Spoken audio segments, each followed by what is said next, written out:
Yo, Mark, Yeah, what up? What up? man, it's a different feel, man. It's a Yeah, different feel, but we yeah, you out know what here. I'm saying? We out here. Straight up in the home of Bobby Blackjack. You know what I mean? Shout out Yes, to Bob. yes. We in Bobby's living room right now. We in Bobby's living room. Shout out to Bobby. Shout out to the Blackjack TV family, man. We out here. No We had doubt. some technical issues all day with StreamYard and with Facebook and all that stuff, but the show must go on. I hit Mark Absolutely. up like, yo, man, we met to cancel the show. Like, nah, that's not an option. Mark said, that's not an option. We got to keep going. And that's what Nah, you know what Bobby. I'm saying? Nah, because then you gonna get 100 texts, 100 comments. Yo, what happened to the show? Like, Yeah. we're not even gonna do that. Yeah, and I'm going to do that. It's an option. So shout out to you, man, for keeping me on point, for not wanting to cut this thing down because I was like, man, I can't figure this thing out for nothing. And then Bobby hit me up and was like, yo, I got y'all. Let's use my StreamYard. So we good to go. So Okay, cool. hopefully everybody, I think I'm getting the messages right now. It looks like everybody's on Facebook and YouTube. So we are good to go. Okay. So, shout out to, first of all, shout out to Blackjack TV, channel 199 Single TV. Shout out to Bobby. Shout out to the family over there. You guys see the monikers, you see all of the hashtags. Just shout out to our family out there. Shout out to Facebook. Shout out to the guys page. Shout out to YouTube. Shout out to everyone who rocks with us and just bearing with us today. We were sending out notifications throughout the entire day to kind of give you guys an idea of what was going on behind the scenes. We had some technical issues starting out this morning, but we got those things shaken out. So hopefully we'll be back to our regular scheduled program. Hopefully by next week we should be at our regular routine, so you all can be able to kick it with us and link in with us. So with that said, Mark, let's go ahead and jump into it, man. We have a lot of topics to get into tonight. Yeah. From a sports perspective, hip hop, the whole nine. We got it, man. Hey, let's go ahead and get into the NFL draft. Yeah. Let's Yeah. kick it first, man. What are your thoughts on the draft, man? How do you feel about the draft? Shoot. I thought it was interesting. Usually, the quarterbacks in the draft rise to the occasion of, they might maybe a couple months ago, some of these guys were second rounders, maybe even third. But as the draft always comes closer, these guys shoot up the draft board so fast. So you seen what happened right in round, right in the beginning, 3 quarterbacks taken. Mm-hmm. The guy from North Dakota State, that surprised me though. I'm just, what I'm saying? I'm not even saying what type of player he is. I only seen the highlights. I mean, he looked good there, but I'm just, just leading into it. It was just Trevor Lawrence is one. Yeah, I mean, Zach Wilson is going to be taking either 2 or 3. I wasn't sure what the Jets were going to do. And then all of a sudden, they took him in San Francisco. Like, well, look, we ain't going to be without no quarterback. We been traded all the way up to get a quarterback. My thing is, I wonder if they were actually looking at him. Was he like a consolation prize? I mean, they'll never say this like, on camera, obviously, but I just wonder, what was going on in that war room, and how they felt about that particular player going into the draft. Yep, absolutely, absolutely. My biggest takeaway, man. I was watching because I actually did. Mervin and I, we actually was on Blackjack. We did like a whole family thing on Thursday night, and we actually did commentary on the first round of the NFL draft. And man, we were just trying to figure out after that third pick who was going to blow everything up. And we put Atlanta. There was a good chance Atlanta was going to go with Pitts, but after that, it was like toss up in the air. You don't know where it's going to go. And when the Cowboys made that swap with the Eagles, I was like, "Oh, what are we doing?" Because Denver started the chain reaction. When Denver picked up Surtain, I felt like they created the chain reaction because you had the Cowboys, the Giants, and the Eagles with the 10th, 11th, and 12th pick. That to me, that was crazy. So you guys got the person that I know you guys were talking about Devonte Smith before the season even was over. Yeah. Do you feel good about that pickup? Finally, a number one. Usually we go through free agency for these guys and then let them stay around a little bit too long. That's no disrespect to Alshon, Jeffrey, and Deshaun Jackson, but they were hung on to a little bit too long. And I'm like, man, the NFL, man, at receiver, it's kind of a young man's game. You know what I'm saying? You know, once you get hit over 30, you lose some of that speed. You know, you're getting banged up a little bit more. Both those guys could stay on the field.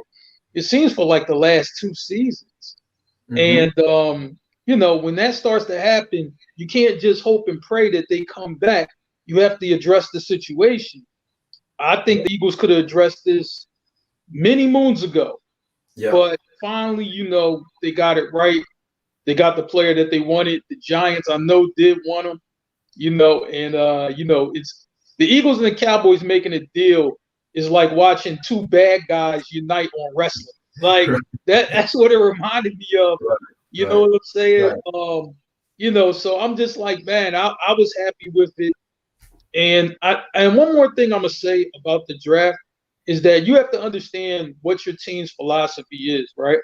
Right. And whatever your team philosophy is, that's how they're going to draft. You know what I'm saying? The Eagles, we build on the line. You know what I'm saying? That's what we do, right? If you ever look at the Eagles, you know, the teams that win, you know what I mean? Their best players usually are on the line. It's not, oh, we got the stud linebacker and this great corner. No, it's on the line. That's why Fletcher Cox is the best player on the Eagles, because he's on the line. You know what I'm saying? And, you know, Lane Johnson is on the line. This is why they are all pros. We draft on the line first and draft everything else second. Yep, absolutely. And that's why I noticed that with a lot of teams, like they're building the defense inside out, right? Because the Cowboys, we took like 9 out of the 11 picks, we took defensive players. So you're putting majority of your defense on notice at this point. You know what I mean? Because we went and got, you know, Micah Parsons, who I was kind of skeptical at first, but then I started reading stuff up on and watching some of his film. I'm like, okay, he might be the replacement for Jalen Smith at this point. You know what I mean? Yeah. They got him in the early rankings right now as defensive rookie of the year. We'll see how that plays out. We'll see. But, you know, they got him in that early ranking as being defensive player of the year. They got Trevor Lawrence, of course, as the offensive player of the year. Do you think that Jacksonville did the right thing? I mean, of course, they had no choice but to get Trevor. But if you think that they're moving in the right direction with Trevor, you think he's locked in? You know, I think, you know, they're moving in the right direction. I like the way that they drafted. Obviously, you know, they're drafting at the top of each round, you know, based on where they finished last year. But Urban Meyer, I think, as a plan, I think offensively, they you know, they'll be solid. You know, it'll take them a little bit, you know, early, but once those guys start clicking, I think, you know, they'll be solid towards the end of the season or whatever. So I wouldn't judge them on record. I would just judge how the talent moves, particularly the offense. Urban Meyer, you know, say what you want about him, but offensively, that guy's a genius. That guy really understands offensive football. So I want to just see what the Jaguars look like in the back half of the season. It's going to be rough in the first half, you know, offensive line, knowing the protections, Trevor Lawrence learning some things. But in the second half, I think they'll be all right. The defense will be opportunistic, you know what I'm saying? And that'll probably keep them in some games. But I was just like, I think that offense, once they have a full off season by next season, I think they might be ready to do a couple things. You know, that's when you might not want to see them that much. I can see that. We'll see, man. I mean, I know Jacksonville fans are like really pumped up right now. I think they got a good future ahead of them if Trevor can be half of the player that they got him projected to be. It'll be tough, man. They got Etienne as well, the running back. So at least on offense, they should be fine. It's just going to see what that defense can get back to. They can get back to what they were in that short window where they had Saxonville. You know, they got Jalen Ramsey. That was a good defense. It's just the offense couldn't really come together and get them any points. You know. Right. So we'll see how that play out, man. So let's keep it in the NFL. Your boy Aaron Rodgers, Lord, the drama queen, man. What's going on with Aaron, man? Man, I'm gonna tell you know what though. I try to tell people this ain't about money.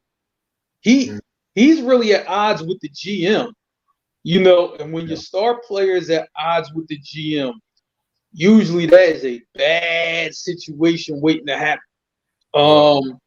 So I'm just like, man, you know, because the GM is trying to build the team how he sees fit. He's not going to cater to what Aaron Rodgers wants. And the reason that this started, they let go of a young receiver that Aaron Rodgers really liked. Right. And Aaron Rodgers was not too pleased about that. He was just like, trade me or get rid of him. The team has came out and said that they're not going to trade Aaron Rodgers, right? Yep. Obviously, you would think, if they were going to trade him, he would have got moved before the draft. I don't see him getting moved, at any point right now. Yep. So it's just all over the place, but it's not about money, though. You know what I'm saying? It's about the direction of the team. Right. And I got to read more about this GM, you know what I'm saying, to see, is he good? Is he, a guy that you will want to fight for, or should you just be, beholden to Aaron Rodgers? We seen this play out in New England. You know what I'm saying? When Belichick wanted to make certain moves, we sticking with Tom Brady. We're not messing with the quarterback position at all. Yep. And, these type of things happen, but we gonna have to see how it plays out. This is tough for a GM when you have like a great player like Aaron Rodgers and you ain't on the same page as a great player. Yeah, you have when you're coaching, when you're running the organization and you have a great player, the face of the franchise, man, that's a tough situation when y'all at odds. Right, absolutely. I think, man, to your point, where does Aaron go at this point? The 49ers had a chance to probably put a trigger on him, and apparently they may have stepped back from it. Right. We're out there. I think it's that Denver jumped into the fray, pulling the trigger. But what team is going to be willing to give up their entire future for maybe 2 to 3 years of Aaron Rodgers? You know what I mean?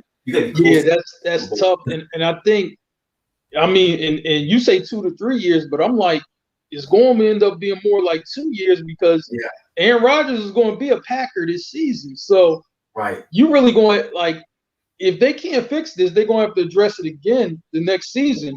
And Aaron Rodgers has to play well, obviously, as he's always done. But I'm just like, this is a situation to keep your eye on. I don't think it'll be any movement, but I can see Aaron Rodgers taking shots at this GM on TV. I can see him throwing him way under the bus anytime he's interviewed. Definitely. Right now they're in a situation where they got to make a decision. They know they don't have to move on him, but at the end of the day, a team looking at that is like, okay, can I get 2 years out of Aaron, and can I get a Super Bowl out of those 2 years? If you're not a team that's close to getting a Super Bowl, leave it alone. Your entire franchise over possibly getting Aaron to get anything out of that. Let's keep it real. Aaron got one Super Bowl in how many years? 10 plus years? Yeah. I would say like this, like you said, if you're close to win the championship, go get them. It's the same situation that Toronto, the Raptors are in for basketball. They went and got Kawhi Leonard. They won a championship. That was worth giving up whatever draft picks and future capital that they had. You get a championship, your fan base, the city will give you a few years because you brought them that championship. Well, absolutely. And that's Green Bay is unforgiving, right? Green Bay, they don't go through quarterbacks like that. Nah. About Brett Favre to Aaron, that's almost 20 years right there. Yeah. That you're looking at in Green. It's no different than with the Steelers and their coaching system. Yeah, absolutely. You don't see coaches, go through the whole system of Pittsburgh. So we'll see, man. I'm interested to see how this thing plays out. Hopefully, it will be a situation where Aaron stays in Green Bay. I'm not a Green Bay fan. I do not like Aaron Rodgers. I never liked Aaron Rodgers. Never will. So I hope he stay there and just have to stay there and do his own thing. Forget Aaron Rodgers. That's my piece on it. So I want to transition, man, to the NBA, the association. And I want to go to your hometown for one of y'all legends, Dr. J. Yeah. Yo, what's up with Dr. J list? I love that list. To be honest. I'm glad he kept your boy off. Quite honest, but he kept LeBron off. So I'm like, yo. Yeah. I'll try to say I hate to disagree with Dr. J, but I have to disagree with Dr. J. You know what I'm saying? I'm like, man, Dr. J is Philadelphia royalty. Like, he's the man. I mean, he's even the man now. Like, Dr. J is Dr. J. Like, but I get his point. It's just like basically, you couldn't do it on your own. You had to, team up. You know what I'm saying? I get that. So I'm not going to discredit Doc's point because that is a fair point. If you're to be an all-time great, you shouldn't have to do that. Like, let's team up with this guy and let's go here and let's team up with these guys and let's move these guys around.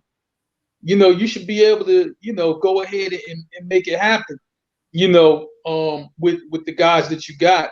You know what I'm saying? Now, I'm not saying behind the scenes, that other players might not talk to the GM and, you might need to do this or they'll do that, right? Those conversations happen with superstar players back then and now. Absolutely. But the way LeBron went about it, though, that's a whole new level. That's a whole new level right there, with the teaming up. That's a new level. Absolutely. And, while I like it on the empowerment side, for the game, though, it kind of sucks. Like, I'm not even going to lie. I'm just like, man, it kind of sucks. Like, I understand moving from Cleveland to Miami. Yeah. You get that. But then to move Miami back to Cleveland, then to LA, he kind of lost me right there. He kind of lost me with the third and fourth move. You kind of lost me with that. Yeah, and Dr. J, you got to respect Dr. J's, like, the list that he got. His first team and the second team list is phenomenal, in my opinion. I mean, because that's the era that he came up in. Like, you're going to have, if you're Dr. J, you're going to have Oscar Robertson on that list. You're going to have absolutely on that list. You're going to have, these greats on that list that LeBron shouldn't feel a certain way about that. And no true basketball fan should feel a way about that. The fact that he had MJ on his second team, it makes sense. I'm not mad at him not having MJ on that first team because MJ came after Dr. J. That era that Dr. J played in, those guys were monsters back then. You know what I mean? The big man ruled the NBA during that time. Yeah. You had Larry Bird, what was 6'9", right? Yeah. 6'9", small forward, shooting lights out and passing the ball like a point guard. And you had Magic 6'9" running 6'8", 6'9" running point guard. Right. I mean, they were anomalies during that time. So he saw that era of basketball when the fundamentals really outweighed athleticism. I think in today's somebody put Karl Malone. Karl Malone is, don't get it twisted. Karl Malone is the number one scorer, power forward scorer in the NBA right now. I see in the comments somebody put Karl Malone LOL. Don't get it twisted. You may not like the man as a person, but he's as a player though. As a player, For him to be number one in all-time scoring as a power forward, that tells you a lot. That tells you that's no 3-pointers. You know what I mean? That's all straight buckets inside the arc. You know what I mean? So, I mean, that's pick and roll, pick and pop. Right. That's like, I mean, every system that Utah ran, he played his role to perfection.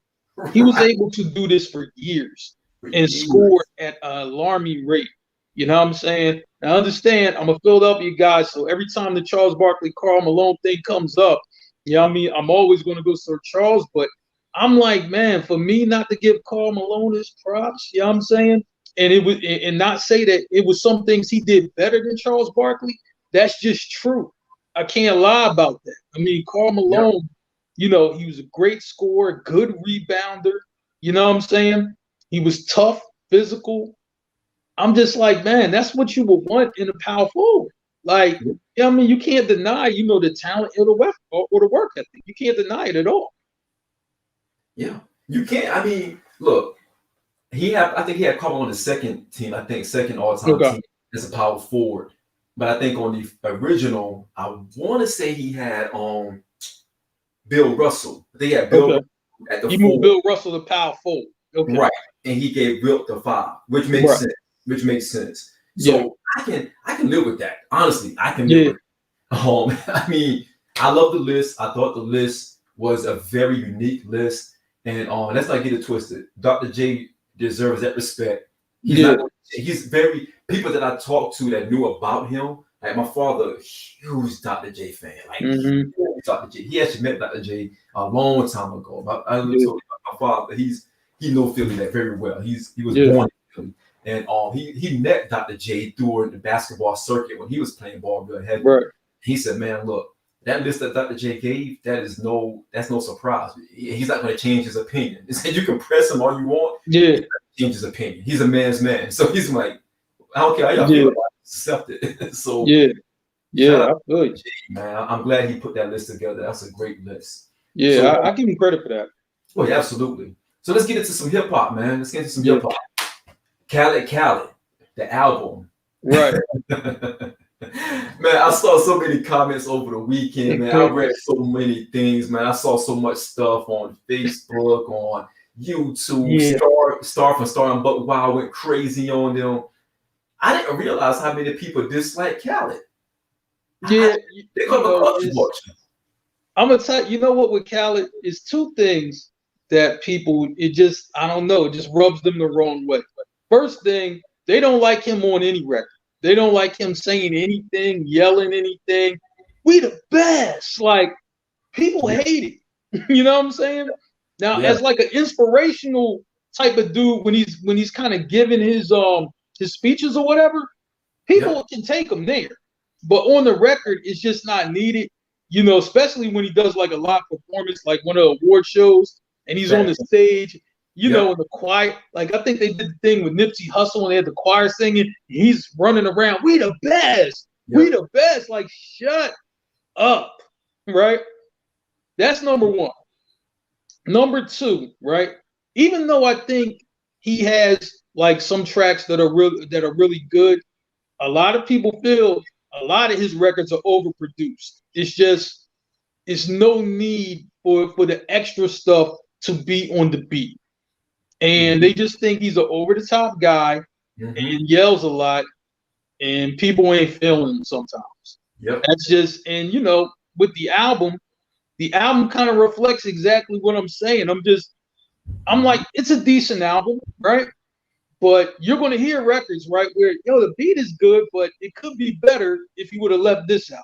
Every time you hear a Khaled record, right, most of the time you think, I'm saying the record's overproduced. I don't care. You could point out a ton of records and you're just like, that's just extra. Come on, man. It's not needed.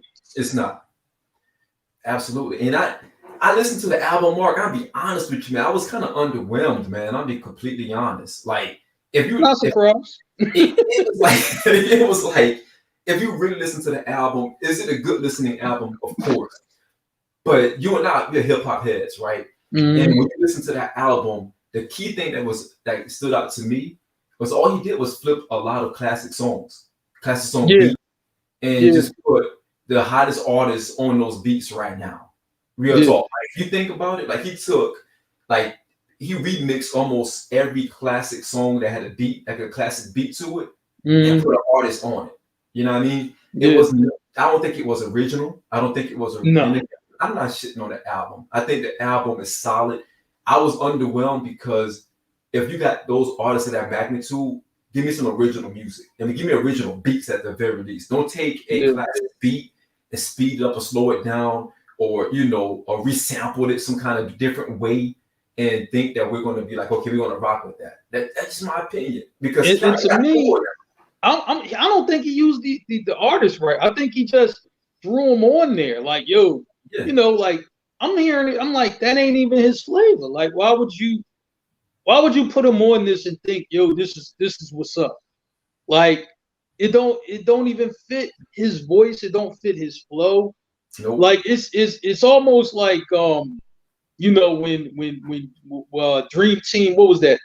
The Iverson and Tim Duncan team. You know what I mean? Man, we just going to just grab, 12 best players, roll the ball out, and that's it. That's it. Like, you can't do that. That's not how this works. Like, you still have to, coach them up. You still have to put the right, guys in the right situations. I don't think Khaled did that at all. I think he probably was just like, send in your verse, and then I'll just throw it on some beat that I feel like doing. Exactly. Exactly. And that's what I got because Mhm. you know, if we address the big song that's on the album or the song that's getting the most conversation on the album is the Nas, Jay, and we got the Hive. Yeah. I think Stax was on that joint in the background Right. singing. I think he's part of the Hive, so he's back singing too. But just the comments I heard about people about the song, they were like, "Yo, why they talking about money? You know what I mean? Why they talking about success?" People really hating on the fact that these guys are talking about real stuff, they're real investments. And Yeah. I was blown away by that. I was like, wow, they can't talk about the same stuff. They're not living the same stuff they used to live. You know what I Yeah. mean? I mean, what do you want them to talk about? You know what I'm saying? What happened back in the day? Like, you know what I'm saying? Like, I mean, that's a whole nother conversation, but it's sad though. I'm not even lying, especially from our people. It's like, man, you're supposed to congratulate success. You know what I'm saying? Because I'm like, man, the more you congratulate it, the next time it's going to be you. You Yep. know what I'm saying? But if you have all that other stuff going on, it ain't going to happen for you. I don't care what you try. It's just that negative energy surrounding you. It ain't going to let it happen. So this ain't going to happen for you. So you always just going to be a hater. Like, why do that? Exactly. Because I saw Star make some comments. I saw Choke No Joke make some comments. Choke No Joke was going in, man. Like, let it go, Choke. Yeah. He's wilding right now. I I mean, get where it's coming from. he's thinking back to a situation that happened years ago, and he can't get past it. He can't. I'm like, man, it's crazy. You know what I'm saying? I can't let something behold me that happened 20 years ago. Like that just, I can't do it. Let it go, Choke.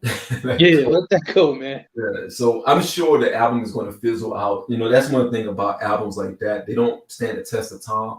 You may be talking about this album after another 2 to 3 weeks, man. Honestly, I thought the song between Nas and Jay was dope. I thought it served its purpose. It was very current based on what they got going on. It wasn't like they trying to go in here and make a legitimate classic song that's going to, it was like, let me just get my shit off. I'm going to talk about my investments. I'm going to talk about what I've done.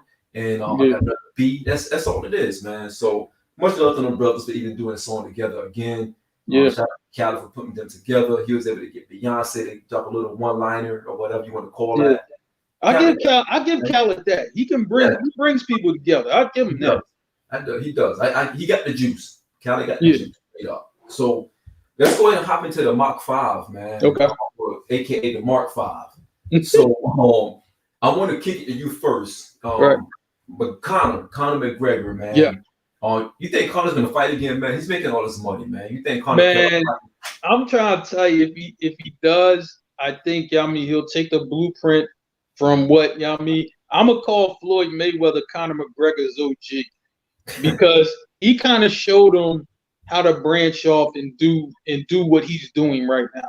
You know what I'm saying? Before Conor McGregor was just a top MMA fighter, barely for real, getting any real M's out of that. You know what I'm saying? Even though he was being overexposed or whatever, and then they come up with the Floyd Mayweather situation, which was brilliant. You know what I'm saying? Everybody got paid. You know what I mean? And then it's probably, I'm like, man, so I know that they're probably talking like, look, you want to get this money? This is what you do. You know what I'm saying? And then all of a sudden he buys the whiskey company. You know what I'm saying? He built it, him and a partner that built that. And then all of a sudden, you know what I'm saying? I'm like, man, as far as what I heard is if you're a whiskey drinker, you know what I mean? For this is kind of what you want. Strong, you know what I mean? But it's smooth though. But it is strong because Irish whiskey, obviously. Right. You drink Irish whiskey, trust me, you know what I'm saying? You're going down for the count. That's what Irish whiskey is supposed to do. It's not supposed to be cool and I'm chilling. No, it's supposed to put you on your ass. You know what I'm saying? Even if it's smooth, it's still supposed to put you on your ass. Absolutely. So, they sold off the company, boom, $600 million. I'm like, you can't tell me that's not a Floyd Mayweather influence type move because Floyd Mayweather has done this at least a few times. You know what I'm saying? So props to Conor McGregor. for being able to get that off, man. You know what I'm saying? He's, between that, the Floyd Mayweather fight, and some other investments, he's getting close to $1 billion. He ain't there yet, but he getting close. Right. You know what I'm saying? So just props to him, man. You know what I'm saying? For real, learning from one of the best, marketers of all time in Floyd Mayweather. You know what I mean? So props to him. Absolutely. What about your thoughts on Tyson and Lewis? So they're talking about this fight actually happening now. Yeah. This is a good move for Tyson. Man, I'm gonna say like this: they couldn't get the Holyfield joint. They couldn't get that together. It's a number of things that went down that didn't get together because they had the fight, like I guess co-sponsored with Triller, right? Mm-hmm. And then Tyson was like, "I'm not doing anything with Triller. I'm just doing it with my League of Legends. For business, right?" Mm-hmm. So they had that set up with Holyfield, and then the money didn't work out. Mm-hmm. So they were just like, all right. And I didn't know what Tyson was really going to do after that. I didn't know who he could pull out, a retirement. Mm-hmm. But, Lennox Lewis and Tyson, first thing, like I'm going to take you back a few years, and I know you remember this. They should have fought a long time ago, but Tyson was locked up, obviously, for more than 90s. Yep. They never got that fight together in Tyson's prime. Yep. And that fight should have happened in Tyson's prime, and Lewis's prime, right? But you got to understand, once Lewis fought him, Lewis, was the man. Right. He's the man then. It's just like he knew how to extend the jab. He knew how to keep people, keep people away. Devastating right hand. I'm just like, if they fight straight up, I think Lewis will beat him again. You know what I'm saying? Right. Because he's going to keep him out there with the jab, hold him off, and then throw that right hand, and that'll be that. So I think Lewis will still win because they say styles make fights. Absolutely. So Lewis, Lewis, he's a hard guy to beat because, he keeps you out there with the jab, devastating right hand. It's hard to get inside on him, without getting busted up. And he fights smart. He's a high IQ fighter. So as much as I love Tyson really going to have to eat some leather and then get inside, from bang to, that combo, that bang to the body uppercut. He's going to have to get a few of them off. And Tyson and Lewis has a good chin. It ain't like, go down quick. So I say Lewis wins again, from a technical aspect. I can see that, man. I think this is a bad fight for Mike to take, honestly. I think right now Mike's ego and just him wanting to get back at Lewis, that was never a good matchup for Mike. Because Lewis is a tactician in that ring. He's one of the few big men that would jab you out, and that's what he did to Tyson. Tyson couldn't even get close to him. He was just jabbing him out. Lewis is so smart. I don't think he ever got the credit he deserved as a tactician and a technical fighter, because he knew how to really box around the ring. He wasn't just a big guy that would hit you with jabs and move out the way. He was setting you up for everything. You go in and you hit him, he's going to hit you back.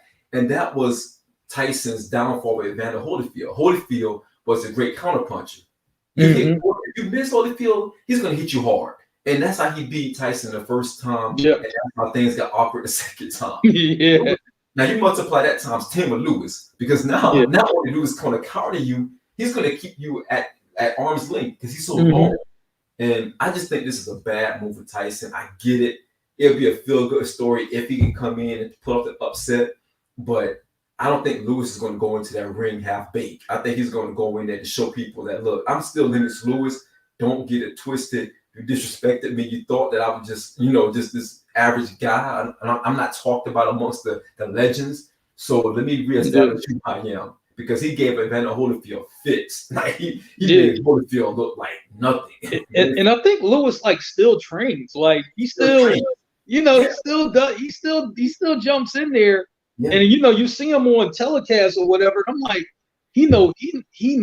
Like, obviously he's been a great fighter, but he knows what he's looking at. Like, even if you never watch boxing, right? You hear Lennox Lewis talk about it. It's like, I really understand exactly where he's coming from. Absolutely. So I want to change gears real quick, man. Chappelle show. I'm not Chappelle, but the Dave Chappelle, Mos Def, and Talib Kweli. Right. They got a show coming out. Yeah. So Oh, you excited about that, man? How you feel about that? I'm gonna tell you, man. I think this is gonna be good. I was just like, I don't know most Def's, personality in a podcast segment, or Dave Chappelle's for that fact. But we've seen both of them on the Chappelle show. Yeah. And Most is funny. He has good comedic timing. Yes. Solid actor. Been in some movies. And Dave Chappelle, is Dave Chappelle. Great timing. He knows, he almost knows the perfect thing to say, to get the crowd rocking. And Kweli is like really off his rocker. You know what I'm saying? I mean, because he's been like banned from like Twitter or something. You know what I'm saying? He's gotten into some crazy stuff over the years with this podcast, cyberbullying or whatever. So I was just like, man, this certainly helps Kweli because it gives him, a lane that he would have not had on his own. I think if somebody can reel him in a little bit, right, and they could kind of keep the flow going, I think, it'll be a great podcast. So I'm looking forward to it. I just want to see how those three guys mesh. And everybody knows that Mos Def and Kweli are great friends. They rap together, you know what I'm saying? And they spit some hot shit together. You know what I'm saying? So, and Chappelle has had all, both those guys on the show perform as artists, not even as, for, comedic stuff and acting. He has them on as artists. So I think this will be good. I think it'd be good. We're gonna have to see what the final kind of thing looks like, but I think it'd be good. Absolutely, I can't wait for it. Chappelle within himself can dominate a podcast. Because you don't know what's going to come out Chappelle's mouth. He doesn't care. He's unapologetic about it. I'm looking forward to that element. I think Mos is slept on because he is a funny guy. On the shows, on the episodes that he were on Chappelle's show, he killed it. He was funny. Yellow Cake. I'll never forget it. Yellow Cake. Don't drop that cake. Don't drop that cake. Please don't drop that cake. So I think he's going to do good on that. Like you said, Talib is going to be like the wild card because a lot of people don't know Talib is actually crazy. So it's going to bring a different element to it. So I can't wait for the show to come out, man. Speaking of shows, your show about to come back. Power Book 3, man. How you feel about that? Man, well, I posted the preview in the guys podcast page, so check that out. Power Book 3, Raising Kanan. They're going to show you 50 Cent's character, Kanan, and how it started, how he started or whatever. Somebody was just like, yo, man, is this Get Rich or Die Trying Part 2? I'm like, no. It has some similarities, though, because I'm like, his mom was in the game, single mother, taught him the game. And 50, by his accounts, this is what real life was for him growing up. So, but I think it's going to develop into his own. But one thing that I will say about this show my personal prediction, I think it will be more action in this show than any of the other Power series. You know what I'm saying? I think it'll be a lot of killing, a lot of fighting, and things of that nature. And I'm like, Power can go over the top with the violence, but I think, it's going to, go to a whole new level, with this show.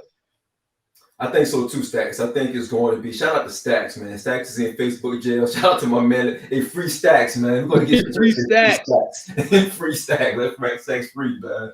But I think it's going to be entertaining at the very least. I'm hoping that it tie up a lot of loose ends with the Kanan story, which I think is what it's going to be. You may see a young Ghost scene there closer to the end. You may see Tommy there. Yep, it's closer to the end.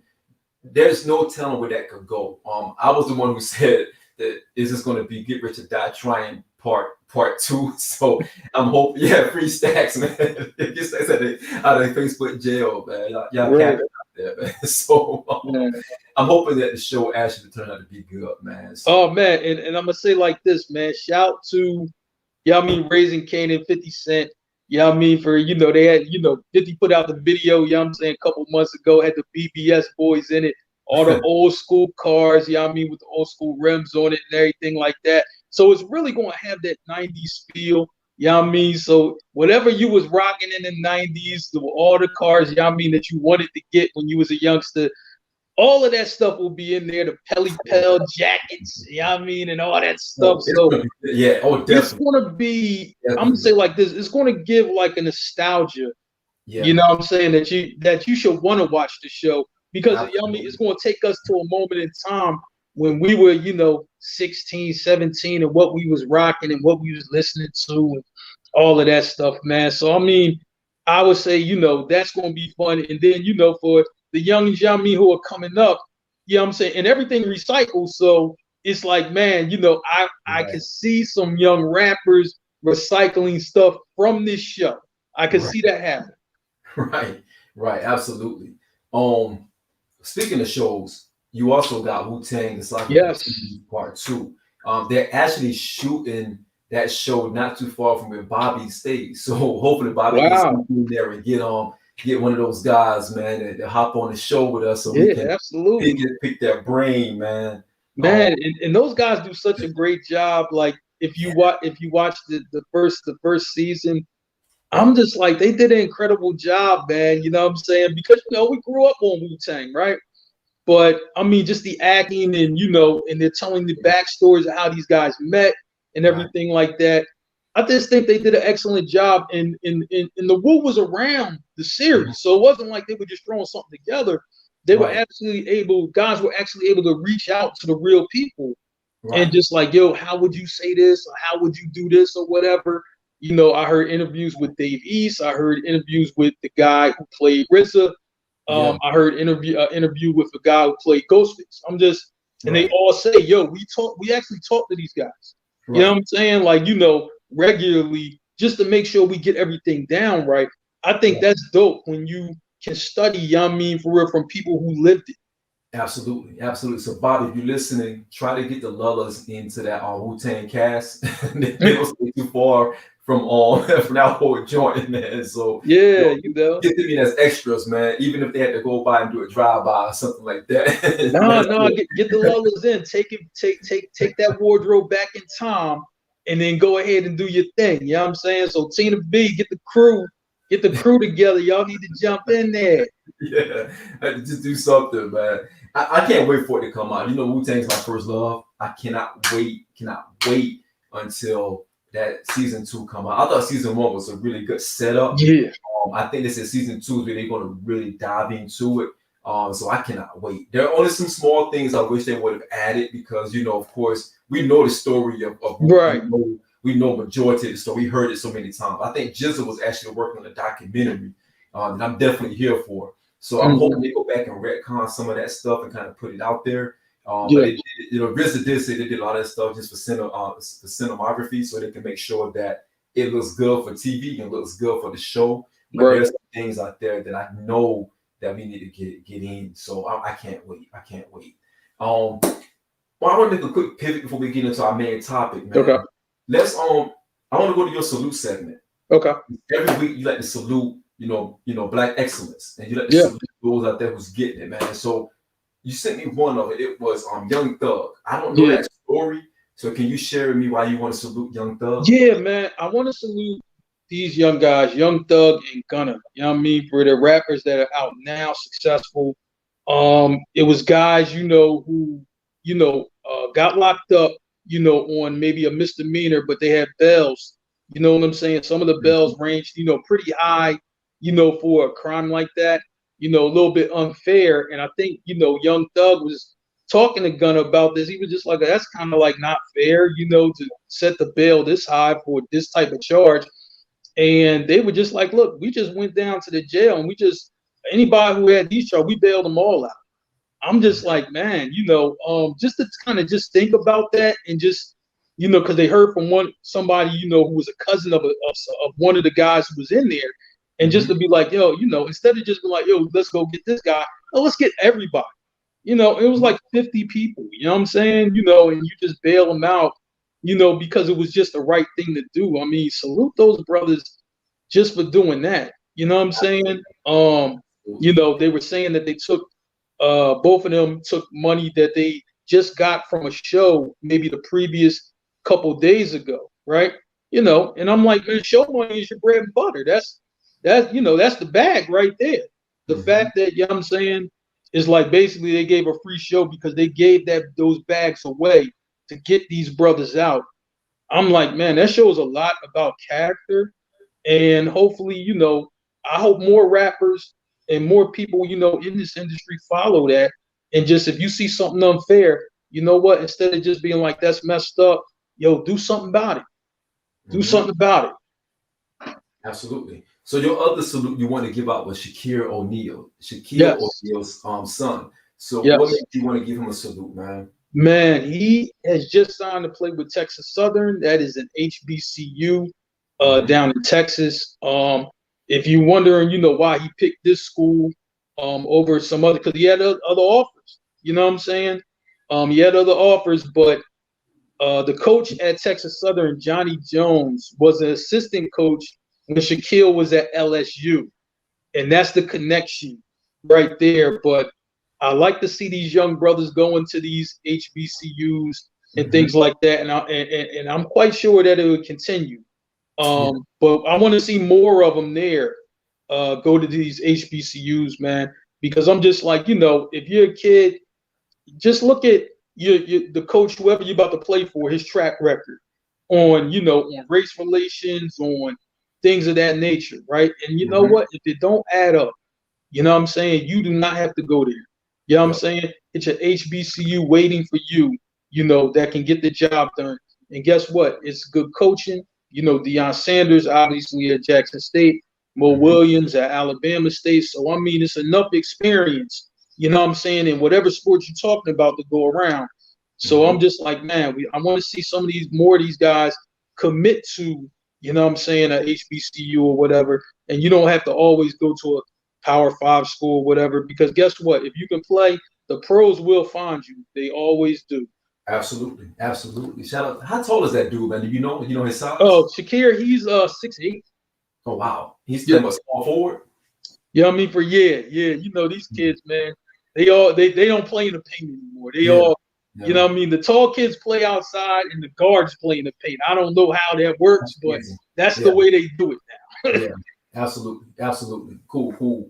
So you also had threw one at me, the Mamacita line, man. Man. This is the Mamacita line that obviously Kobe Bryant's daughter Gigi, passed away in that tragic accident or whatever. This is a line, designed, really for her. Her mom, Vanessa Bryant, and the daughters kind of, kicked this off or whatever. All proceeds from the first day sales, and they were sold out, by the way. You know what I'm saying? Will go to the Mamacita Foundation, in the basketball academy that, they were doing or whatever. Kobe and Gigi or whatever. So I like how the players came together and rocked it. All the Lakers, all the Warriors, all the Brooklyn Nets, the NBA family really showed love. And for that to sell out in one day, that's what's up. And guess what? Let me address y'all for real, you haters once again. Oh man, it was $300. So what? You know what I mean? For if you got the money, you know what I mean? For you gonna go and get it. You know what I'm saying? Don't tell me about how much something costs. You know what I'm saying, or whatever. I'm just like, listen, if people got the money and that's how they choose to spend it, that's how they choose to spend it. You know what I'm saying? I like don't come with that weak nonsense about, oh yeah, it cost this much or cost that much. You know what I'm saying? We talking about entrepreneurship. You know what I'm saying? We talking about black excellence. I'm like, we ain't putting no price on that. That's the price. It's sold out. So obviously the people who bought it didn't have a problem. You know what I'm saying? Right. So, I'm just like, man, don't complain about it. I'm like, I know you can, and I know these the same people who complaining who didn't get the University Blue Fours because you didn't get in the raffle line on time. Don't be mad at it. Don't be mad at Shawn and my nephews because they got it. Right. Don't be mad. Right. You know what I'm saying? Just take your seat and maybe you'll get the next time. Maybe Take that L and keep it moving. Yeah, absolutely. So I want to salute to Mamacita line as well. I think that's really dope, man. I think that's love right there. But I also want to give a shout out to Kyrie, man, for even representing Kobe well. I mean, people give Kyrie so much flack, man, but Kyrie seems to be a solid guy. He may go about things a little different than what Mm-hmm. people are accustomed to, but he's a solid guy. He was the first one that actually, before the news actually broke about the Mama See the Line, Yeah. Kyrie was the one who was throwing it out there. So I mean, it's just one of those things, man, where shout out to Kyrie. I want to salute that brother because he's been absolutely 1,000, man, since the whole thing with Kobe and just the way he moves in the NBA. He moves on his own accord. He moves the way he wants to move, and he doesn't care about how people feel about it, what they think about it. So salute to Kyrie. All right. So yo, man, it's about that time for us to get into that main topic. Right. That main topic. And to tee up that main topic, we're doing this topic in contribution to and respect to the SWV versus Escape battle that's coming up on Versus. Yeah. Before we get into our main topic, what is your early read on this versus? Who do you got? Who are you taking as your early upset? I have SWV. I went back and listened to SWV, their first album. The first album was dope, top to bottom. They didn't miss anything. Like, I mean, it's not too many times where somebody has an album and it's top to bottom dope. You know what I'm saying? In any genre of music. That's hard to do. You know what I'm saying? But they did it. You know what I'm saying? And this is no disrespect to Escape, because I think Escape, made good records. Obviously, you got Jermaine Dupri in your corner, right? And one thing about JD, he was like the remix killer. I mean, when you did a song and he did your remix was better. Just you know what I mean? No shot at the original that you did. I'm just saying the remix just was better. You know what I'm saying? Right. I just think that SWV is just like, man, I think Escape is good. I just think SWV, if this was a race, they just can kick it into another gear that Escape just can't get to. You know, and I'll say one more thing. Coco, the lead singer from SWV, amazing voice. I mean, even now, amazing voice. Yeah. Like, that's somebody who don't never really get the credit she deserves. She's one of the best singers to ever come out. I mean, she's that good of a vocalist. That good. I agree. Absolutely. I wonder if Tiny's going to show up for the with all the things that she got going over her. Yeah, good question. Show up. I would like to see her there, but I want, hopefully it's not too much backlash and all of that, and they can just kind of rock out. Right. That's gonna be different. It's gonna be different. Yeah. So, all right, let's go to get into it, man. So everybody know Mark and I know to bring a theme each week, main topic. Yeah. This week our main topic is paying homage to the ladies of the 90s, which I feel like is the golden era of really like the beginning of the golden era of R&B music, especially for the ladies out there, for the females and the women who actually put their heart and soul into those tracks, songs. The spins back then was different than they are now. Now everybody's going through streams and going through how many impressions you can get on streams. Back then, you had to go to the record store to get a record. You had to dub it off of the radio, put get a cassette, put a piece of tissue in the top part of your cassette. Man, shoot, the 90s was the era of the slow tape. Absolutely. You know what I mean? The 90s was that, like, you know what I'm saying? See, I be telling my young boys, like, y'all know nothing about that. You had to, get your playlist together, right? Set the mood. I'm like, see, y'all don't do that. I just like, man, you know what I'm saying? Absolutely. So I want to go with your first one, your number 5. Who is your number 5 female artist of the 90s? Man, you know what? I had SWV, man. I was just like, it was like I couldn't leave them out because I just listened to the album. And Coco, like I said, amazing songstress. You know what I'm saying? I mean, she's dope. And they made some great music, man. You know what I'm saying? A lot of hit records. You know what I'm saying?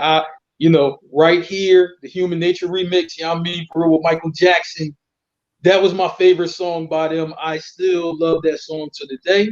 You know what I'm saying? When I get in my R&B bag, you know what I'm saying? I'm like, man, I get in my R&B bag. You know what I'm saying? Right. And I just let my because sometimes, you might not be hip hop that day. Right. Like for real, like yo, Mark, you might not, you ain't hip hop every day. I'm like, sometimes I'm not. Sometimes I gotta go in that R&B bag. You know what I mean? For you want to drop. You know what I'm saying? You got a little ways to go. Put that R&B on, man. It'll make the day go a lot smoother. Right. So I got SWV as number 5. Okay. So my number 5 is Brandy. Okay. Brandy's number 5. And the album that resonates with me with Brandy in the 90s was her first album. It's that Brandy album, 94. Yeah. Songs that came off of there, I Want to Be Down. You know what I mean? That was, to me, if you haven't heard I Want to Be Down playing in someone's car at that time, God bless the dead, my uncle had a red Escort. I remember that red Escort, man. I Want to Be Down blazing through the back of that Escort, man. And that was just like the song. That was a song of the summer in 94. Yeah. And then you messed around and she come out with Always Been on My Mind. Brandy was a songstress, and I don't think she gets a lot of respect today. But Brandy, in my opinion, was one of the artists at that time, at a young age. She set the tone for a lot of the other ladies that come after her. I don't think she gets her flowers enough, but Brandy's catalog is bananas. So you listen to that first album, that 94 album, that Brandy album, when she's on the cover, sitting down, you know what I mean? Hey, Brandy. You know what I mean? You exactly right. I love that remix. That remix was crazy. You know what I mean? You had legends on it. MC Lyte, Queen Latifah, Yo-Yo. Oh, man. That was nuts. Yeah. That was nuts right there. So my number 5 is Brandy. All right. Okay. So what's your number 4? Man, guess what? Kind of ironic. It's Brandy. You know what I'm saying? Brandy is my number 4, man. You know what I'm saying? Listen, my favorite song from Brandy was Angel in Disguise. Oh my goodness. I love that record. I think Brandy, you could hear her soul in that record. That's how good it was, man. One thing about Brandy, and I think this is where, I was a little bit disappointed in the verses, right? Is that all these songs that we love from Brandy, she ain't do none of them.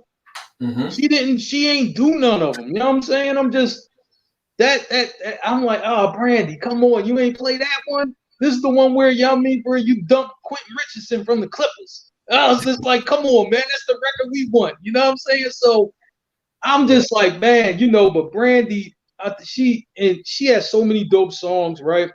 And she definitely embraced hip hop. You know what I'm saying? Because you can kind of hear it through her music, even the songs, where it's like slow tempo, you can still get those hip hop cadences. You know what I'm saying? So I'm just like, man, Brandy, I think is great.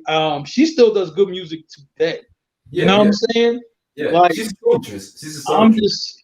I mean, when you were talking about from back then as a teenager all the way up till now, and you're still doing great music today, that means you're really that good. Absolutely. I mean, look, let's forget the fact that Brandy's eyes are far apart. She's a you know what I mean? Brandy, ask Mace, ask Kobe. I mean, God bless the dead. Kobe, I mean, Brandy was in the city. Yeah, I mean, okay, Cole brought it through Philly. Back then, the who's who had Brandy in their tape deck. You know what I mean? Because Brandy was before her time, in my opinion. She was before her time, songstress. She can hit all notes, and she really knew how to really put it on wax. And she can actually sing live very well. So Brandy, I can see her being your number 4. So my number 5, but I can see her being your number 4. Yeah. So my number 4 was the one and only Aaliyah. Aaliyah was my number 4. And the album that resonates with me for the 90s was definitely, One in a Million. Came out 96. 96, One in a Million. If Your Girl Only Knew, 4-page letter. If I don't care who you are or what you was or who you think you was, if 4-page letter wasn't that joint that gets you as a guy, that you're like, yo, I want somebody to sing that to me. Sing 4-page letter to me. Now, if my Wiz listening right now, sing 4-page letter to me. You know what I mean? Sing that song to me. So Aaliyah, again, way ahead of her time. Yeah. You know, Timberland at the time, Timberland was, you know, one of those, he was just coming. So the beats were a little different, but they fit the mold. Because Yeah. even if you go back and you listen to, like, if your girl only knew, you know, you're looking at listening to them songs and those beats were just like almost futuristic in comparison to what we're hearing now, right? Right. Even if you go back and you listen to the early music, you know, man, R. Kelly was writing for her. You know, she had Aaliyah was everything that you look at Rihanna. Even if you look at fragments of Beyonce, Aaliyah was that before then, and she was definitely way ahead of her time. I don't know if the lane would have been the way it is now, and I will get into this in a bit here. But Aaliyah created a different lane for female artists at that time to really have that swagger on a track and just really ride the beat. She's not going to overwhelm you with like a vocal output like a Brandy, but just the showmanship and the swagger and her being able to be who she was, it was just different. I'm not going to hold anyone who I saw somebody putting that Rihanna is way better. I mean, hey, to each their own. But give me Aaliyah any day of the week over Rihanna, straight up. You don't have Rihanna without Aaliyah, in my opinion. Straight up. You don't have Rihanna without Aaliyah. Let's not get it twisted. Rihanna is very talented, but you don't get Rihanna without Aaliyah. Right. So who's your number 3? Man, we thinking alike tonight. I'm liking this right here. You know what I'm saying? Because I got Aaliyah's number 3. You know what I'm saying? I got Aaliyah's number 3. My favorite song, you know, from her was One in a Million. That whole album was dope. To be honest, I'm gonna tell you, you know, if you ever went to my Instagram or whatever, anybody, you know, went to my Instagram, I got nominated for the 10 album challenge. This was the only R&B album in the 10 albums that inspired me. You know what I'm saying? I'm just like, because this was Timbaland at his best. This is Aaliyah being able to fit in that. And to be honest, I'm gonna say like this: even you could take any other singer, you know what I mean, that you thought was great in the 90s. I don't think they could have did what she did with Timbaland. I don't think it would have mixed. I don't think it would have mixed. I think Aaliyah just had the right swag, had the right, you know what I'm saying? Like, you know, her steez, all that. I think, I mean, that meshed so well. I don't think you could have just got another female artist and she would have been able to do the same thing. I just don't see it. Absolutely. There are certain buckets and tiers you got to put artists in, female, whoever. And I'm seeing some great comments in there. I see people say Sierra. Yeah, people sleep on Sierra. Sierra got the package. She can sing, she can dance. I think whoever writes for her, I don't think they gave her the good songs for her to be able to be bigger than what she was. You know what I mean? That plays a big factor into all of that.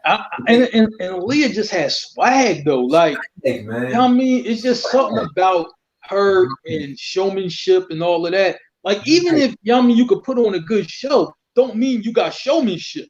Like, it's just a way, you know what I mean, for her that she was able to tie everything together to make her the artist that she was. I'm just like, everybody don't have that. You know what I mean? They might be an amazing vocalist, they might be a good performer, but I think she was able to blend everything in better than anyone else. And that's why it's sad that, you know, her time was cut short, because I'm like, man, I think she would have went even higher. You know what I'm saying? Had she been around. Right. And I don't want to mess them, but I see everybody's comments and it's one, like, I got someone like Lil Mo. Lil Mo definitely can sing. But when you talk about the total package, you got to think about being a songstress, being a performer, being a showman, you know, being able to have showmanship. The whole total package, you get that from certain artists. And that's why, if you can see, my top 5 is kind of going from that. You got Brandy, showmanship, can sing, hit every single note, great songs, classic timeless songs. You got Aaliyah. Mark and I both are right now, we're neck and neck with who we're picking. You know what I mean? It's one of those things. So, Mark, my number 3, so Aaliyah was your number 3. My number 3 is, I mean, no other than Mary J. Blige. And Mary J. Blige is my number 3. And here's why. Mary J. Blige, what's the 411? Yeah. Woo! My goodness. Man. You got Sweet Thing, no Love, No Limit, Real Love. Yo, Yeah. one of the best artists of our generation that doesn't get no love, Casey Haley of the Joycey in the background singing on Love No Limit. That was Casey. Loving you every day. That was Casey. Yo, man, Love No Limit was the shit, though. I ain't gonna hold you.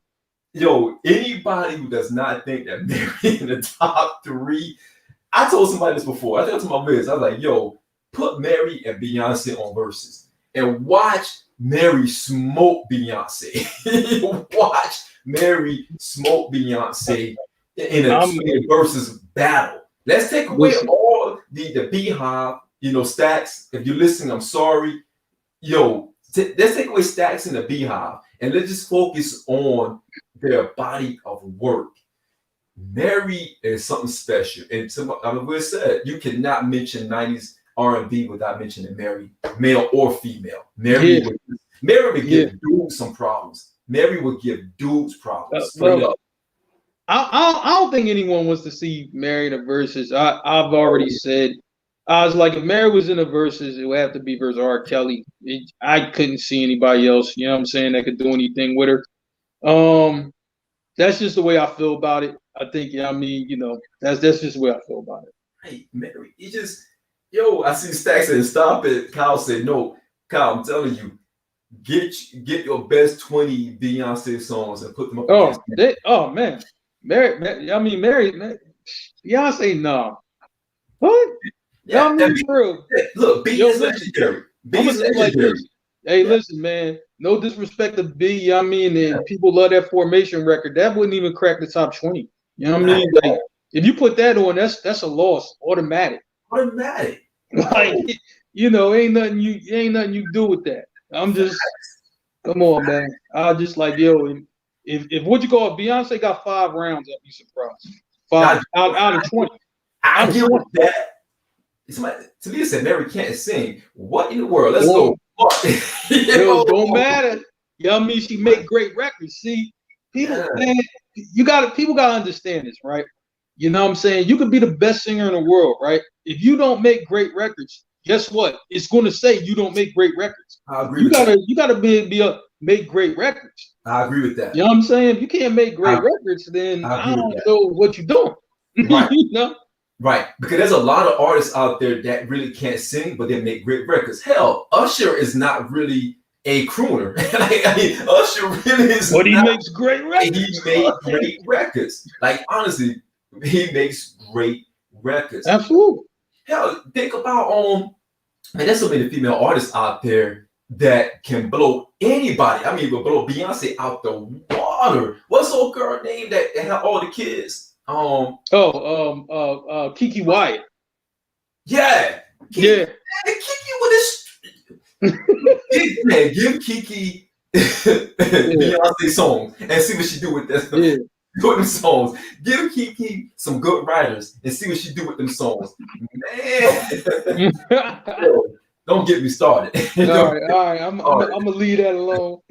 Don't get me started. But so what is so that was my number 3. So what's your number 2? Man, see, we in sync tonight because it's Mary J. Mary J is my number 2, man. You know what I'm saying? I'm gonna try to tell you, man. Mary J, my favorite song from Mary J was the My Love remix with Heavy D. Rest in peace, Heavy D. But that was my shit. You know what I'm saying? Because they did the beat over, right? I forgot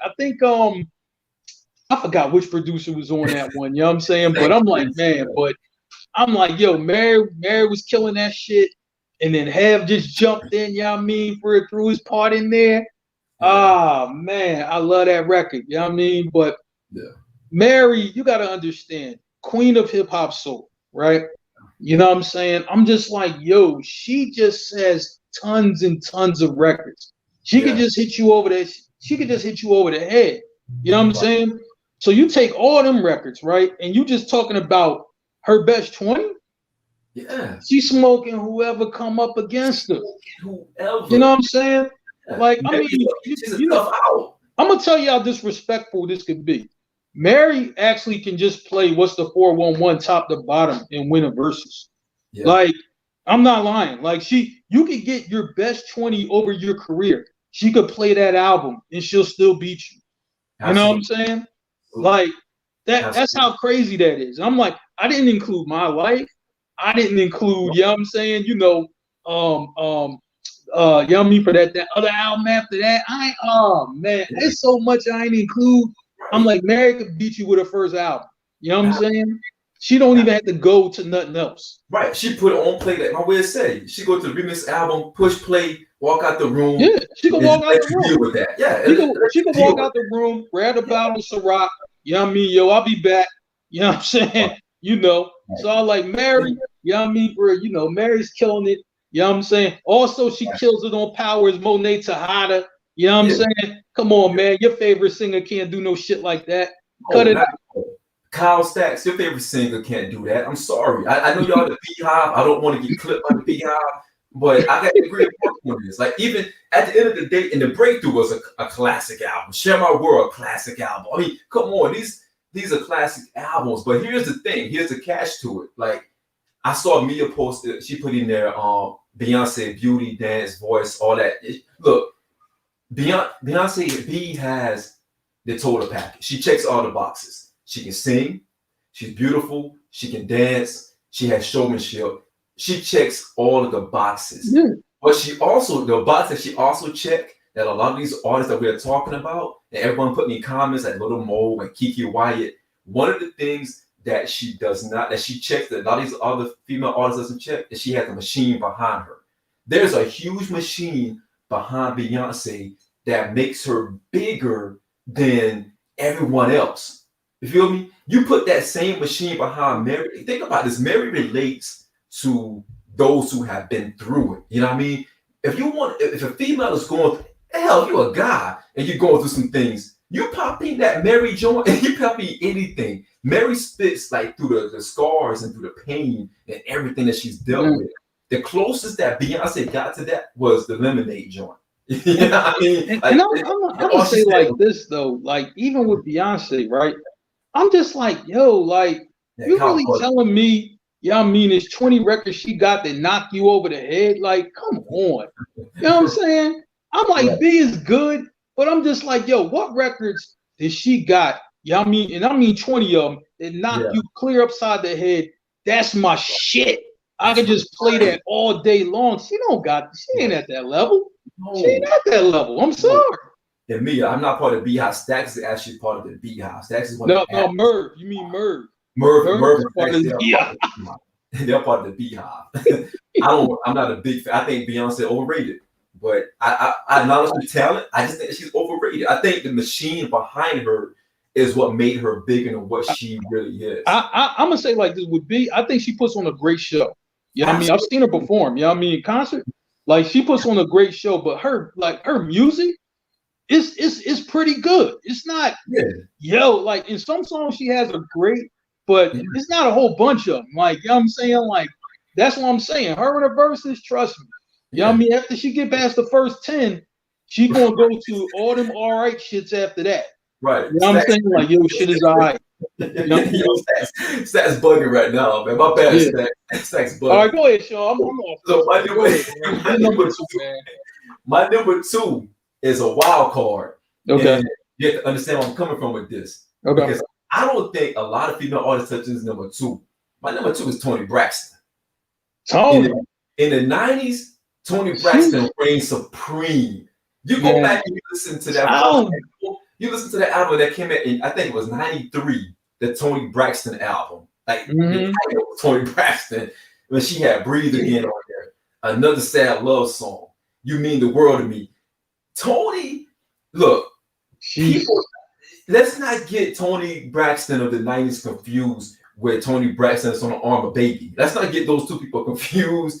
Toni went through some things. She's seen some things. You know, she still deserves her flowers. But the 90s, Toni Braxton, good grief. Toni Braxton and can sing and just, she was different, still different. Toni Braxton is my number two. I felt that Toni Braxton, she dropped classics in the 90s. Man, Toni, I'm gonna tell you, I mean, 7 whole days. You know what I'm saying? Yeah, I mean, what's the other joint? Yeah, I mean, she had that was on like the Boomerang movie. You know what I'm saying? I'm like, yeah. I like Tony, could do it. And then and Tony looked good too. So she was easy on the eyes. You know what I'm saying? So I'm just like, Tony had it. Whatever it is, I mean, she had it. You know what I'm saying? Right. I was just like, man, Tony was dope. She had babyface in her corner. Kyle was tweaking. Like, again, I'm not gonna hold Kyle because Kyle really doesn't know music like that. For him to even say like she sings in one tone, that means you don't like Anita Baker. I mean, there's a lot of artists out there that you don't even like because I'm trying to tell you, I will not have any Anita Baker slander at any time. You know what I mean? Right. I ain't even gonna tolerate it. Right. He bugging. I think, and they said she look. Look, I'm not judging her where she looked. Toni Braxton hairstyle in the '90s created a whole wave of females getting a short hairstyle. So let's not even talk about how she looked. Look, Kyle, there's a reason why. There's a reason why some people don't know music and they try to figure it out. And there's a reason why people like myself who knows music is talking through this to you to help you out. So, so Tony is my number 2, Mark. Who is your number 2, man? My number 1. Oh shit, it's Janet Jackson. I'm sorry, you're number 1. You're number 1. Yeah, my number 1 is Janet Jackson. Okay. I'm gonna say like this, man. Janet, she's from that Jackson tree. You know what I'm saying? Excellent performer. She can do all types of music. She can go R&B, pop. You know what I'm saying? I'm just like, man, Janet, we love Janet or whatever. You know what I'm saying? Oh, shout out to my cousin Active. He is a tour DJ. You know what I'm saying? Hey up, for anybody thinking like, yo, man, you probably gonna try to get your cousin, introduce you to Janet. My cousin already shut that down. He said, Mark, you can't mess up my money at all. So you will get no introduction to Janet, with your bullshit. So, you know what I'm saying? That's where I'm at with that. You know what I mean? But seriously though, Janet, my favorite song, Anytime, Any Place. That was just a dope record. You know what I'm saying? R. Kelly did a remix on that joint that was hot. You know what I'm saying? Man, she has control and for Rhythm Nation. She was really the one that started these big performances. You know what I'm saying?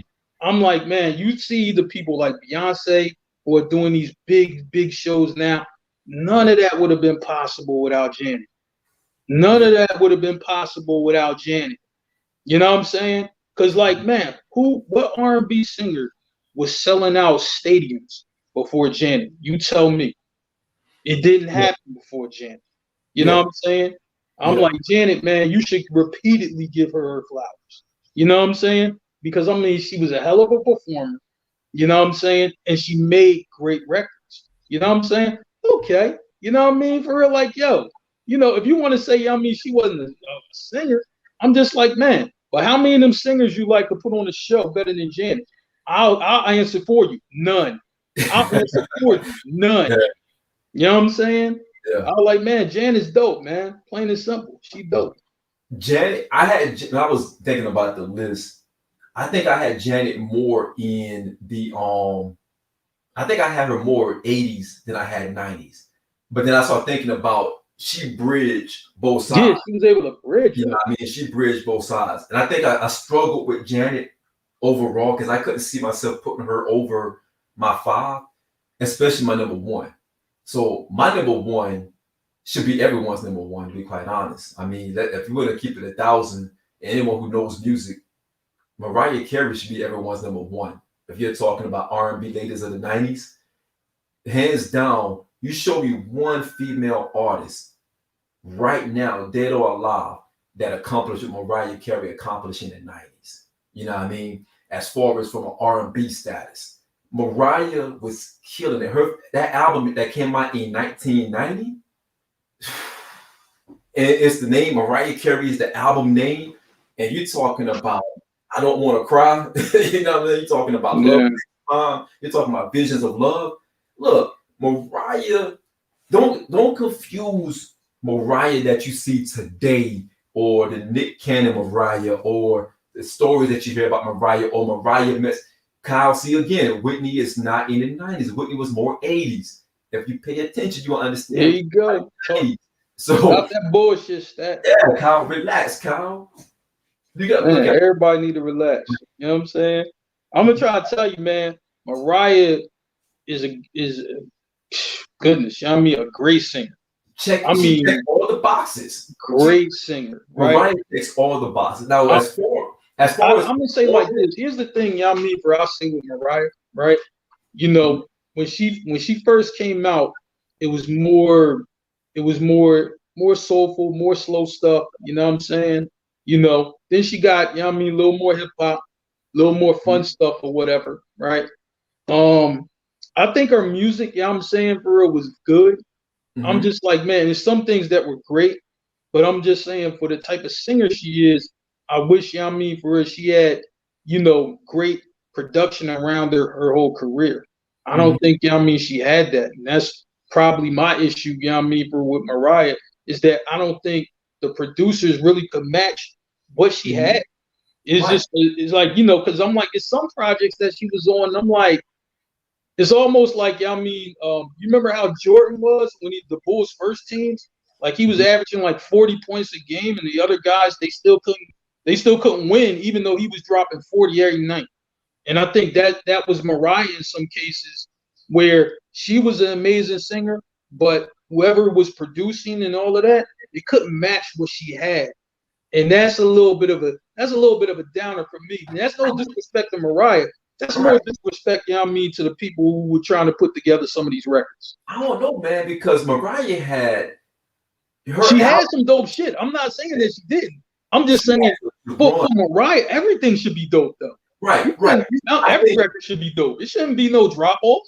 Right. I think with Mariah, if you look at her catalog, her 90s catalog, Mariah's catalog was such a balance because you had that R&B, you had the soul, you had pop. She had like a blend, you know what I mean? Like Tommy Mottola, those guys, they did a phenomenal job with the package deal for Mariah. You know what I mean? And you can kind of see it in the way that she was, you know, she came out, I think that first album came out in 1990. And she had almost every other year, she was dropping some of the best stuff, like in the 90s run. Like no one was touching her. No one was touching her optics. No one was touching her from just singing, pure singing. She had the total package during that time. Like your brother said, Mariah versus Mary, that would be great. Honestly, I'll be honest, I think Mariah will give Beyonce a problems. If you're talking about pure 20, you're talking about crossover 20, and if you have to go Madonna, then I agree. My whole thing, I mean, with Mariah, her amazing voice, right? Yeah. I'm just like, listen, if you're a producer working, you know what I mean, for stuff for Mariah, you should have her be, you know what I mean, for an MVP every year. To me, with her talent, you know what I mean, like she should have been an MVP every year, 10 years in a row. I don't think all the producers, I'm not saying some of the producers, I don't think all the producers lived up to that. And that's probably what bothers me more than anything, because I'm just like, dude, you got a chance to work with Mariah Carey and this is what you're giving her? Right. Come on, man, that's not good. I definitely give you that, because I do think, like, and I want everybody confused. We're talking about like the artists when they were at their height. You know what I mean?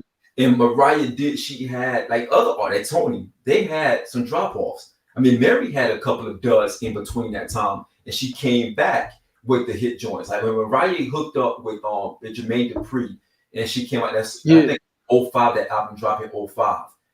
We Belong Together. Like that was a resurgence of Mariah Carey, because she went through turbulence in her career. Most artists go through those turbulent moments where the writers may not be on point.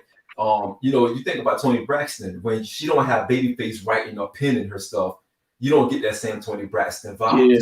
The vocals are definitely there, but you don't have the song quality that's there, and that's what's missing. If you think about some of the comments that we saw, people were putting like Lil Mo, Monifa, I think somebody put Adina Howard in there. I mean, you think about the song quality. They didn't have good writers to back them up, of great producers to give them that good body of work. And it's hard. Even Janet didn't have.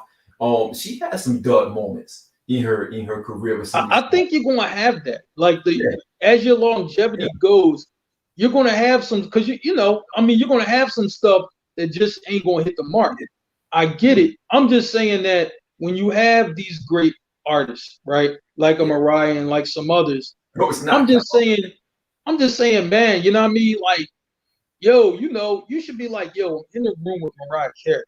I need to bring my absolute best.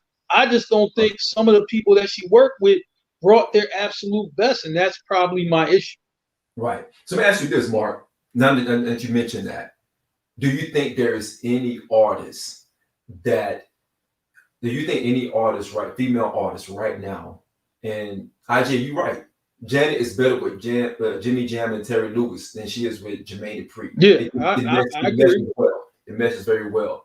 Do you think there's any artist, female artist, any era that has a catalog that you can say is honestly flawless?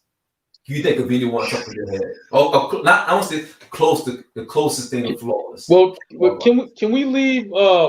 You know what I'm saying? Because I'm going back. You know what I'm saying, for it to my grandparents, and you know what I mean, for maybe my mom a little bit. We're gonna leave the queen of all time out of this. We're gonna leave Aretha out of this. You know what I mean? Yeah. Because she's just in another stratosphere by herself. Yeah, absolutely. You know what I'm saying? But I would say, that's tough. You know what I'm saying? I mean, just to have record after record after record after record for years, I was just, man, I'm not sure who that is. You know what I'm saying? Right. Other than, you know what I mean, Queen Aretha, but right. I'm not too sure. You know what I'm saying? And I'm like, I'm not too sure. You know what I mean? It's hard. It's hard to find someone like that. I mean, it's one of those things where we talked about some of the best songsters out there. Voices are just angelic, pristine. And some people were just dope. I mean, Sade was dope. Like, Sade was dope. Like, a lot of good records. You know what I mean? Dope. Anita Baker was dope. A lot of good records. I mean, flawless, I don't know.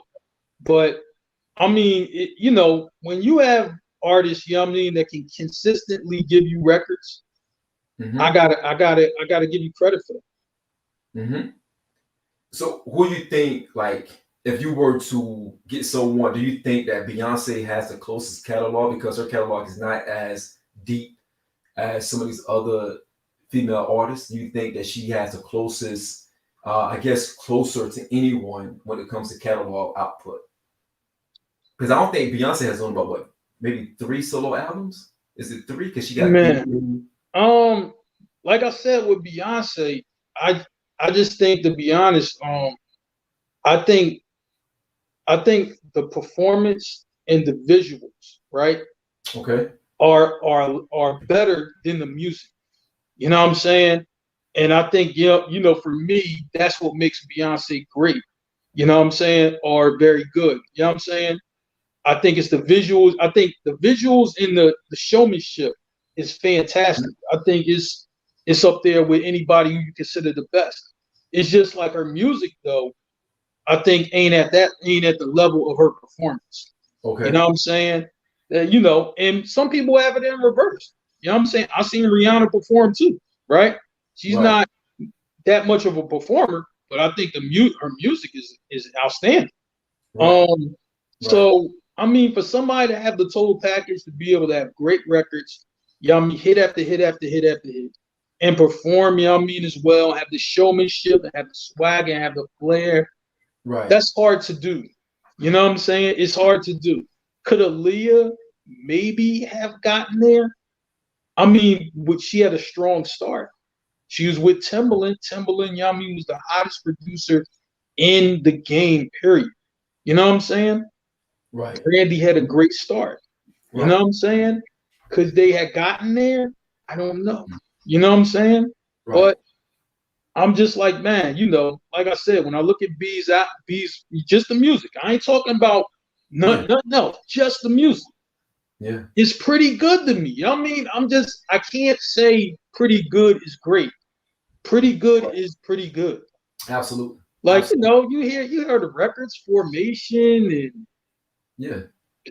Crazy in Love, and Yeah. it's pretty good. Like, I'm She sorry. got, I she can't got say hits. anything better than that. She got hits. I told someone before, like, I think it was Stacks and I. Matter of fact, it was Stacks and I talking the other night, and I told Stacks, you gotta think about it. In Beyonce's era of music, she didn't have much competition.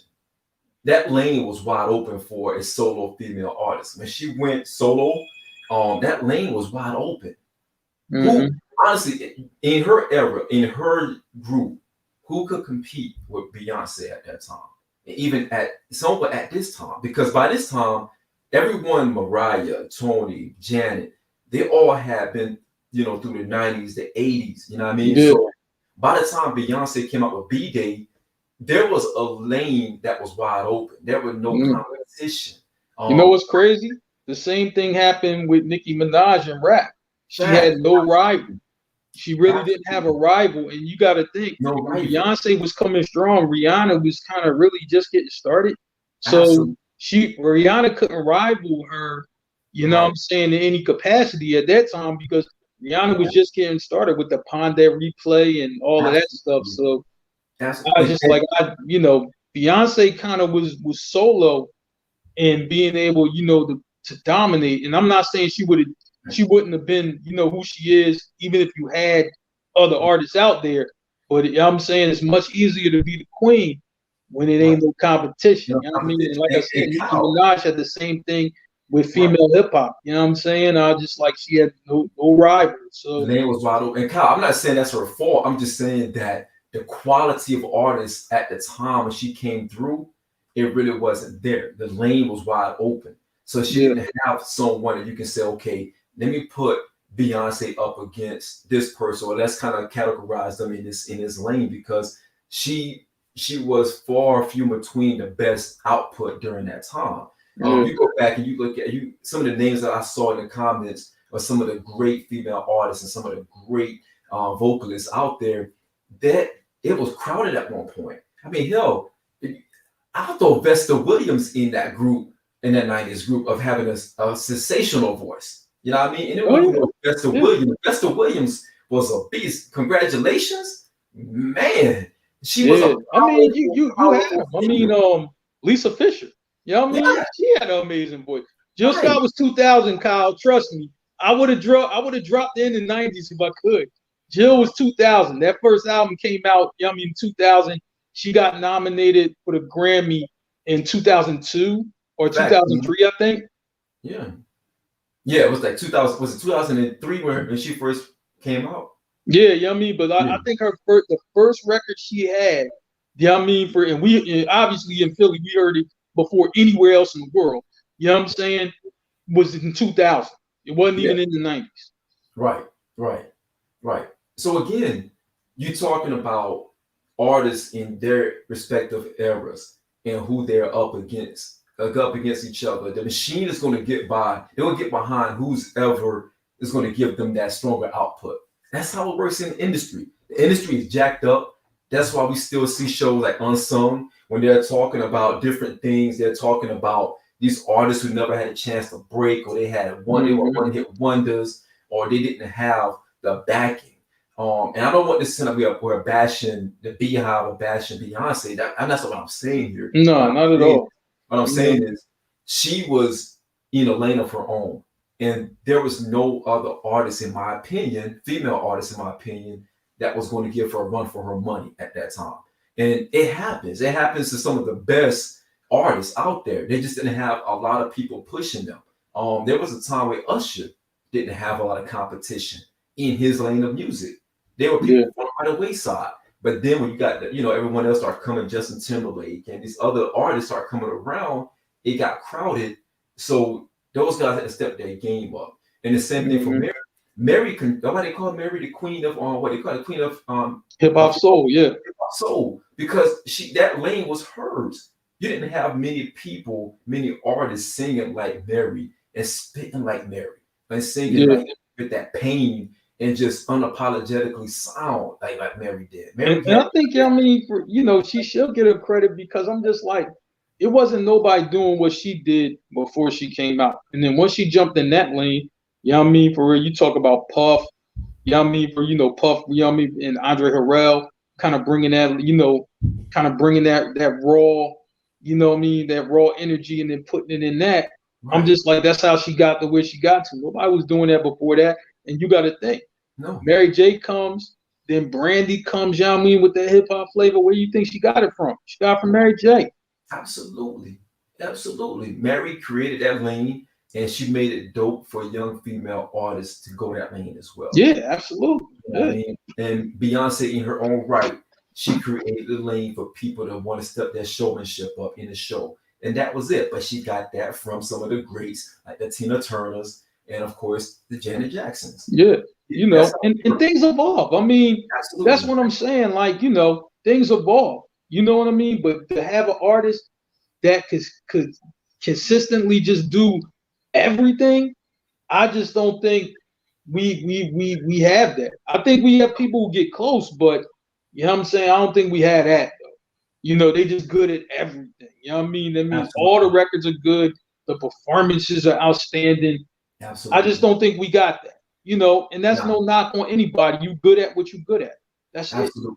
Absolutely. So, and Mia, last couple of comments, at the end of the day, you're right. The Queen and King titles, they got to go to the originators. They got to go to the forefathers and the foremothers because Tina Turner was, you don't get the Beyonces if you don't have the Tina Turners. You know what I mean? And that's how everything rolls. You know what I mean? Mm-hmm.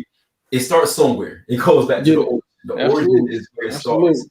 And you don't get these great female artists that we're talking about tonight without the ones who started it for them, the ones like the Aretha Franklins, the Tina Turners, you know what I mean, even the Phyllis Hyman's. You don't Yeah. get what we have today without those ladies sacrificing what they had to go through on the Billie Holidays. You know what I mean? You Yeah. look at Billie Holiday, you can look at her lineage and say, okay, that's Mary J. Blige lineage right there. You know what I mean? Because Yeah. of the pain and just the agony that Mm-hmm. she's going through her song. So, again, I love it. I love talking music. I love talking hip hop, R&B, all of the above.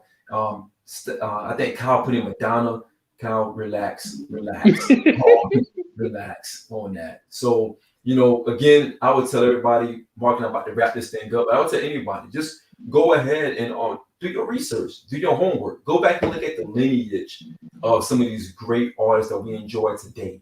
Go do your research on the Billie Holidays. Do your research on the Tina Turners. I'm talking Mm-hmm. about real research, not the biography. I'm talking about the real research. Go and Yeah. do Phyllis Hyman. Go and do Festa Williams. Go and listen. Go back and do your research on some of these great songstresses that started and created a path. You know what I mean? So Mm-hmm. where we are today with the female artists that we covet so much and we love so much. Go back and look at Gladys Knight. You know what I mean? Go Yeah. back and look at some. I mean, man, it's so I can go on and on. Tammy Yeah. Terrell. I mean, it's so Gladys Knight still can sing. Like she insane. still can hit all the notes now. And you talking years later. Years later, Go watch the verses. That's right, all I'm gonna do. You can you pull it up.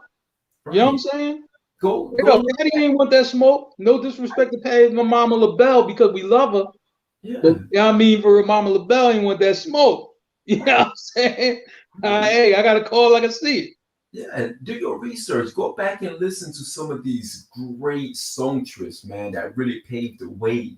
I mean, you can even go back to the gospel singers of the day.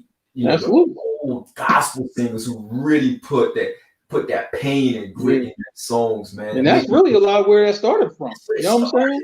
So go back and listen to those. Do your homework and then get at me and let me know how you feel about the Beyoncés and the Janets and the Mariahs and all of the other greats that we're talking about today. Go back and look at their lineage, see where they got it from.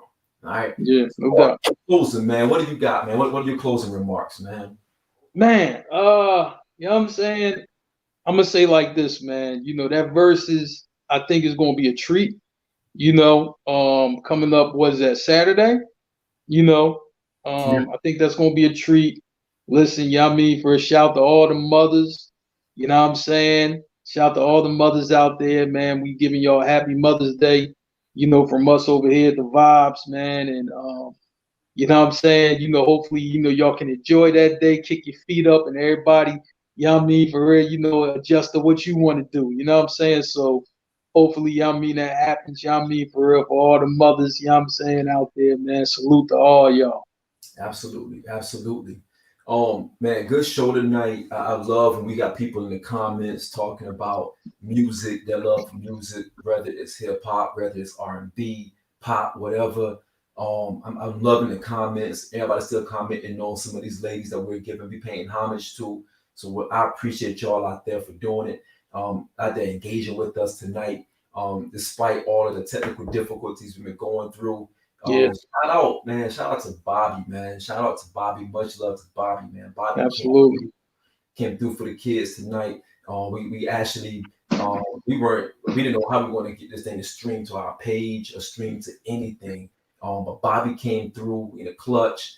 We made it happen. We made some adjustments, and we were able to still rock it out for the night and keep things going. So shout out to Bobby, the Blackjack TV family, everybody that we got out there, the I-95 Sports, the team, everybody out there. Much support, much love to all of you guys, and we thank you guys for that. Shout out to YouTube. Shout out to all of our people that's rocking with us. We are powered by Blackjack TV. We're sponsored by Blackjack TV. And we also powered by you all as the fans. You all are keeping us going. You all engaging with us. There's so many different things that we can get into. We're going to just feed y'all piece by piece. We got a lot of stuff coming out of the pipeline, a lot of things coming, a lot of great topics are coming, a lot of great vibes are coming. So again, thank you all for tonight. Thank you all for the patience and rocking with us. And we're done. Peace. Peace. Yo.